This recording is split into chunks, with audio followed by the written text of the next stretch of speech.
of Vietnam for his statement. I now give the floor to the representative of the Russian Federation. Mr. President, we welcome to today's meeting the Secretary General of the UN, Antonio Guterres, the President of the General Assembly, Abdallah Shahid, the President of ECOSOC, Vixen Kelapile, and the President of the International Court, Judge Joan Donoghue. We're grateful to Mexico for drawing attention to preventive diplomacy and for convening this unique event with the participation of the heads of the UN principal organs. I'd like to endorse the statement of the Group of Friends in Protection of the UN Charter that the PR of Venezuela will make shortly. Mr. President, the goal of preventing conflict is 76 years old. It was this goal which was enshrined as the primary one in the UN Charter in 1945.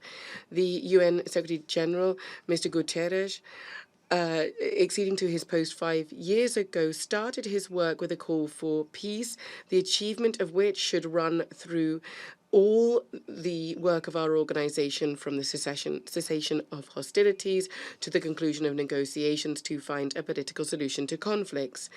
Over all of these years, the UN, its Security Council, and other principal organs, the Secretariat, and regional and sub-regional organizations have carried out significant work to identify the reasons for and how to prevent conflicts. Despite all this, each time we come back to the topic of preventive diplomacy, reiterating it again and again as an overarching priority of the UN. However, unfortunately, crises constantly recur and new hotbeds of conflict crop up. There are no swift, radical blanket solutions to this issue.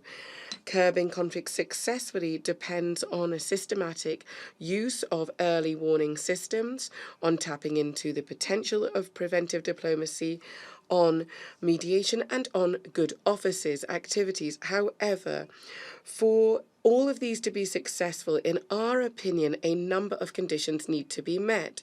We're convinced that this work should not include double standards dictated by a political situation or the particular inclinations of a state.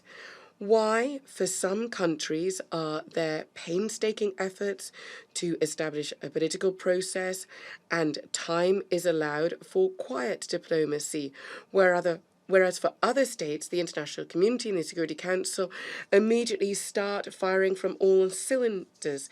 They impose sanctions, including illegal unilateral ones, and exert pressure on national governments. They provoke the opposition to confrontation.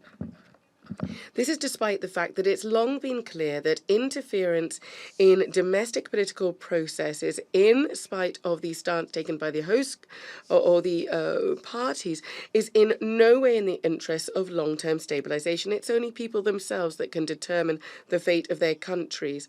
Armed or any kind of other external interference only serves to create risks of exacerbating the spiral of violence.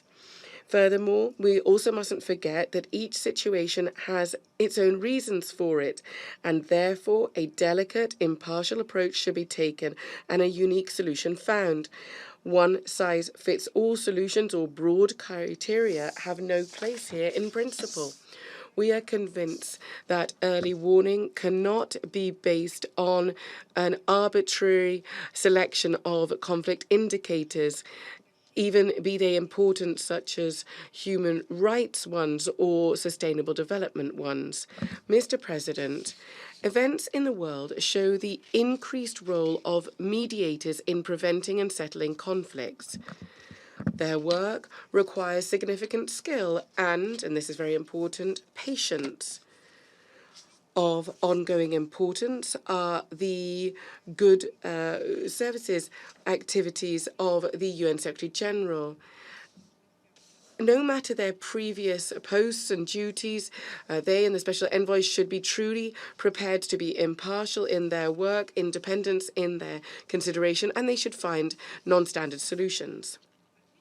Responsibility for the effectiveness of the UN's anti-crisis instruments to a large extent lie with the UN's peacekeeping operations. We frequently said that we do not agree with the interpretation of peacekeeping solely through the prism of the protection of civilians and the provision of humanitarian assistance. Without a political process, it's not possible to achieve peace or to significantly stabilize the situation, even given the thousands of deployed blue helmets and the billion-dollar budgets of the missions. Important roles in assisting post-conflict countries are played by the UN Peacebuilding Commission, whose coordinating and mobilizing work we fully support. However, the issue of sustainable financing for peacekeeping efforts is still unresolved. We should also take a fresh look at the preventive capacity of regional and sub-regional organizations. A significant role, of course, is played by the UN Secretariat. The headquarters and the field presences have garnered significant knowledge, experience, monitoring expertise, and an analysis of situations in the region, including forecasting their development into crisis situations. It is the Secretariat staff we're talking about where you underscore the universal nature of this institution, which has a unique legitimacy and plays a significant role in conflict prevention. Mr. President, we'd like to point out that unfortunately, recently, instead of focusing on the quest for political solutions and the use of existing instruments, rather we've primarily been focusing on topics such as coordinating efforts of different UN organs and identifying a kind of nexus between the different aspects of work of the organization, as well as discussing significant issues of our time in all the different fora at the same time. One has the impression that the Security Council is already fully able, if not necessarily of carrying out all of the UN's functions at the same time, but at least it can give its opinions on almost all generic issues. This trend is being followed in other UN organs as well. From our side, we are still convinced that there's a need to do justice to the founders of the UN and stop reinventing the wheel. In particular, the Security Council should not be distracted from its main objective, the maintenance of international peace and security. There's a need to step up our efforts so that all UN organs can play their role effectively, keeping to the principle of the division of labour.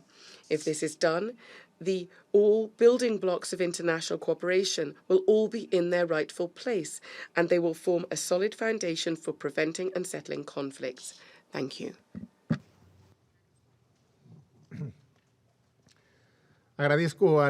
I thank the representative of the Russian Federation